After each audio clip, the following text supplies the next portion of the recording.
Hello guys. हमारे इस episode की स्टार्टिंग में हमें एक लड़की को मेन डोर पे दिखाया जाता है हार्ट फैमिली की। उस लड़की को देखते ही फेट बोलता है, हे कौन हो तुम, आखिर यहाँ पर कर क्या रही हो, बिना पूछे अंदर कैसे आई।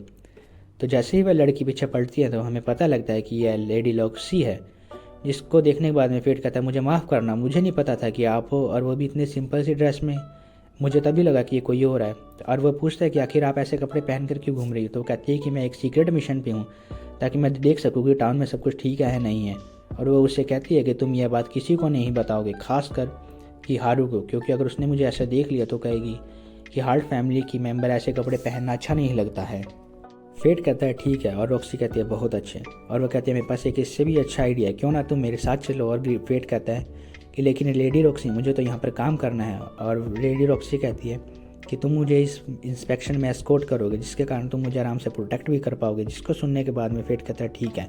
और वह दोनों टाउन में निकल पड़ते हैं, जहाँ पर वह फेट कहता है धीरे चलिए लेडी रॉक्सी। ये सुनने के बाद में रॉक्सी कहता है चुप हो जाओ, तुम मेरा नाम नहीं ले सकते, तुम मुझे यहाँ पर लेक्सी बुलाओगे, वरना लोगों को पता लग जाएगा। और ग्रीड कहता है तुमसे ज़्यादा समझदार फेट ये तो लड़की है। और ये सुनने के बाद में वो बहुत ज़्यादा गुस्सा हो जाता है, और जिसको देख के लेडी रॉक्सी को लगता है कि वह उसे परेशान कर रही है, लेकिन वह कहता है नहीं नहीं, ऐसी कोई बात नहीं है। और वह अपनी तलवार को देखने लगता है, जिसके बाद में वह बहुत ज़्यादा गुस्सा होता है और उसको कहता है कि शांत रहो, तुम बकवास क्यों करते रहते हो। और वो अपनी तलवार को सुनाने लगता है, जितने में उसको रॉक्सी कहती है कि तुम अपनी तलवार को ऐसे क्यों हैंडल कर रहे हो, और मैं तुम्हारी एक बार तलवार को देख सकती हूँ। और वह उस तलवार को लेडी रॉक्सी को पकड़ाता है और वह उसके हाथ से छूट जाती है। तभी लेडी रॉक्सी कहते हैं कि तुम्हारी तलवार को थोड़ी मेंटेनेंस की ज़रूरत है, क्यों ना तुम इसको ठीक करवा लो। वो कहता है ठीक है लेडी रॉक्सी। और वह अपनी तलवार को अपने हाथों में पकड़ के कहता है कि तुम बकवास बंद करना और चुपचाप यहाँ पर रहना, वरना देख लेना। और लेडी रॉक्सी उसको बुला रही होती है। टाउन में जाने के बाद में वह देखते हैं और लेडी रॉक्सी एक फ्रूट वाले के पास रुकती है और कहती है कि फेट ये ग्रेप्स हमारे फार्म में उगे हुए हैं। ये सुनने के बाद में ग्रेप्स वाला बहुत ज़्यादा हैरान होता है और कहता है कि फार्म में। तो वो कहता है कि फेट कहता है कि असल में ये फार्म लेडी रॉक्सी के फार्म में काम करती है, जिसके कारण ये ऐसा बोल रही है। इतनी ही देर में सारे लोग एक साइड में खड़े होने लग जाते हैं और हमें पता लगता है कि एक होली नाइट आ रहा होता है, जिसको देखने के बाद में रॉक्सी बहुत ज़्यादा गुस्से में होती है। इतनी ही देर में फेट का पेज आवाज़ करने लग जाता है और कहता है वाह क्या बुरी किस्मत है मेरी, एक बिल्कुल भयानक सपने की तरह। और वह उस होली नाइट उसकी तरफ आता है और फेट उससे माफ़ी मांगने लगता है, मुझे माफ़ कर दो। इतनी देर में होली नाइट कहता है तुम बेकार इंसान, मेरे पास एक आसान तरीका है तुम्हारे को चुप कराने का, क्यों ना मैं तुम्हें मार ही दूँ। इतनी ही देर में रॉक्सी वहाँ पर खड़ी जाती है और कहती है तुम एक होली नाइट हो, तुम्हें ये चीज़ें करना शोभा नहीं देता। और ग्रीड कह रहा होता है कि इससे बचना है तो तुम उसके लवर की तरह प्रिटेंड करो। यह बात रॉक्सी सुन लेती है और कहती है ये एक अच्छा आइडिया है। और वह फेट को कहने लगता है कि मुझे माफ़ करना, तुमने आज ब्रेकफास्ट नहीं खाया था क्या जो मैंने तुम्हारे लिए बनाया था। तो फेट कहता है नहीं नहीं, मुझे टाइम ही नहीं मिला, हम इतनी जल्दी टाउन में आ गए। और रॉक्सी नीचे आके कहती है कि जल्दी मेरे साथ ये नाटक करो ताकि हम यहाँ से बच के निकल सकें। और वह दोनों वहाँ से निकल जाते हैं और एक टाउन की गली में आ जाते हैं, जहाँ पर कहते हैं अब सब कुछ ठीक है, अब हम पर कोई शक नहीं करेगा।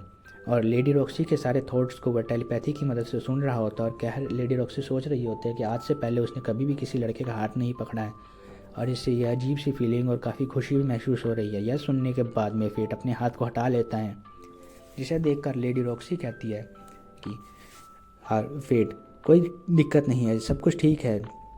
और वह यहाँ से जाने लगती है। तब ग्रीड कहता है ये जवान लोग। और फेट कह रहा होता है कि मैं आखिर लेडी रॉक्सी को क्या सोच कर एस्कॉर्ट करने आ गया था, ये तो बहुत ज़्यादा मुश्किल है।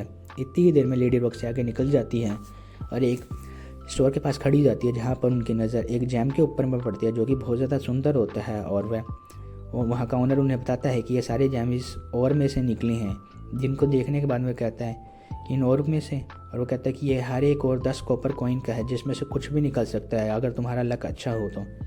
और फेट अपनी आइडेंटिफाई स्किल का इस्तेमाल करने लगता है, जिस पे उससे ग्रीड कहता है कि फेट तुम अपनी स्किल का इस्तेमाल कर रहे हो, जिसके कारण तुम्हें मर्चेंट बिल्कुल भी पसंद नहीं करेंगे।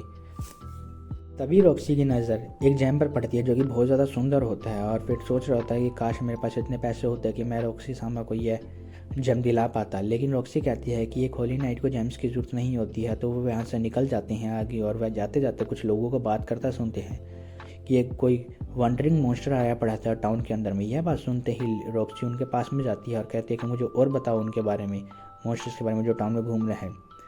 और वो कहते हैं कि वह कोई मॉन्स्टर है जो इस टाउन में घूम रहा है, जिसके बारे में कोई नहीं पता। और लेडी रॉक्सी कहती है कि मुझे इसके बारे में इन्वेस्टिगेशन करनी होगी और पता लगाना होगा, और आखिर मुझे किसी ने बताया क्यों नहीं। तो वह फेट को कहती है कि मुझे ऐसी जगह ले चलो जहाँ सारे एडवेंचरस होते हैं। तो वह उसे उसी बार में ले जाता है जहाँ का बारटेंडर कहता है कि फेट तुम जिंदा हो, मुझे तो लगा था तुम मर चुके हो। और फेट उसे अब रॉक्सी से मिलवाता है और कहता है ये है लेक्सी और ये मेरे साथ काम करती है। बारटेंडर रॉक्सी को फेट की गर्लफ्रेंड बताता है, जिसके कारण रॉक्सी अपने हाथ में रखी गिलास को तोड़ देती है और वो कहता है तो इसका मतलब कि मैं सही था। और ये सुनने के बाद में फेट अपने गिलास को तोड़ देता है और बारटेंडर कहता है ये मेरे पास अब लास्ट गिलास था। उसके बाद में खाना खाते खाते हुए उन्हें बताता है कि उन्होंने वॉरियर से सुना है कि आसपास बहुत ज़्यादा गोब्लिन के कॉर्प्सेस मिल रहे हैं और ये हमारे बिजनेस को इफेक्ट कर रहा है, जिसके कारण कोई भी लोग नहीं आ रहे हैं मॉन्स्टर के कारण। तभी एक ग्रैंडपा वहाँ पर आते हैं जो कहते हैं भूत भूत, फेट तो मर गया था ना, फिर ये इसका भूत है। तो फेट कहता है कि मजाक मत करो ग्रैंडपा, मैं ज़िंदा हूँ, आके यहाँ पे बैठ जाइए। तो ग्रैंडपा उन्हें बताते हैं कि एक पॉपुलर थ्योरी है कि वह मॉन्स्टर और कोई नहीं बल्कि एक लीच है जो कि इन सभी मॉन्स्टर्स को मार के उन्हें की एनर्जी को अब्जॉर्ब कर लाए। इसलिए होली नाइट की एक टीम बनाई जा रही है जो कि उस मॉन्स्टर को मार सकें। और क्या ही वाहियात जगह है ये सारी की सारी। जैसे ही यह सुनता है फेट, वो कहता है कि अगर रॉक्सी सामा इसमें ज्वाइन करी तो आखिर मैं रॉक्सी सामा को कैसे बताऊंगा कि वो मैं हूँ। इतनी ही देर में कुछ वहाँ पे एडवेंचरस आ जाते हैं जिनका लीडर वो टकला होता है। और फेट कहता है कि ये तो ट्रैवलिंग वॉरियर्स है जो यहाँ पर आए हैं। और वह उनका लीडर वहाँ पर आके कहता है कि ये लड़की तुम यहाँ पर बैठ के क्या कर रही हो इन कमज़ोर और बूढ़ों के साथ में, क्यों ना तुम मेरे साथ में आके मज़े करो। यह बात सुनते ही रॉक्सी को गुस्सा आ जाता है और वो अपनी एक टेक्निक का इस्तेमाल करती है जो कि सिर्फ होली नाइट इस्तेमाल करते थे। यह देखने के बाद में सभी के सभी बहुत ज़्यादा हैरान हो जाते हैं और कहते हैं यह तो इसका मतलब लेडी रॉक्सी है। जैसे ही यह बात सुनते हैं बाकी सारी एडवेंचर्स वो उनसे माफ़ी मांगने लगते हैं और कहते हैं हमें माफ़ कर दो। लेडी रॉक्सी कहती है कि तुम सब एडवेंचर होली नाइट का सेम काम है, इस टाउन के लोगों की रक्षा करना, और मेरा ही यही सपना है कि सारे मिलजुल कर रहे हैं। और फेट कहता है कि मैं आपके सपने को पक्का सच करके दिखाऊंगा और मैं हमेशा आपको फॉलो करता रहूँगा लेडी रॉक्सी। शाम के टाइम पे लेडी रॉक्सी उससे अपने फैमिली वाले ब्लैक स्मिथ के पास ले जाती है, जहाँ पर उस ब्लैक स्मिथ फेट के तलवार को पूरी तरह से नया और ठीक कर देता है, जिसको देखने के बाद फेट कहता है वाह अब ये बिल्कुल बढ़िया और एक बहुत अच्छी लग रही है।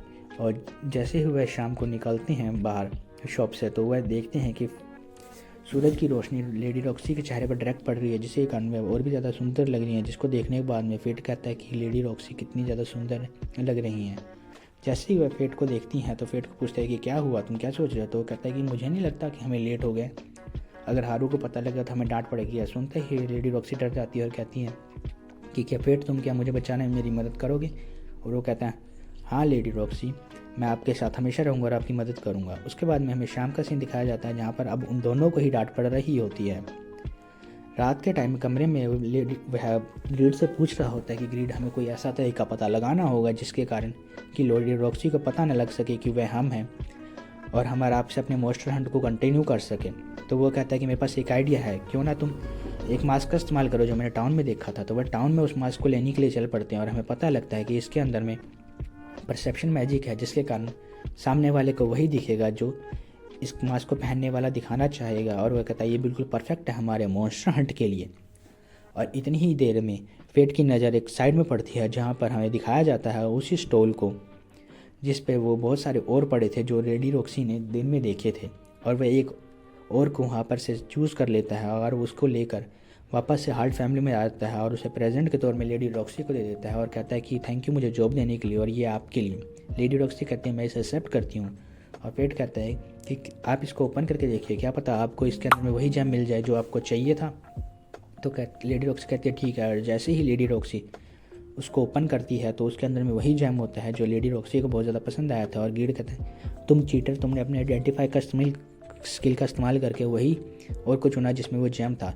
हमें इसके बाद कुछ देर बाद का सीन दिखाया जाता है जहाँ पर सभी होली नाइट इकट्ठे होते हैं और वह लेडी रॉक्सी को मारने का प्लान बना रहे होते हैं नेक्स्ट रेड के अंदर में। तो गाइज यहीं पर ये हमारा एपिसोड हो जाता है ख़त्म।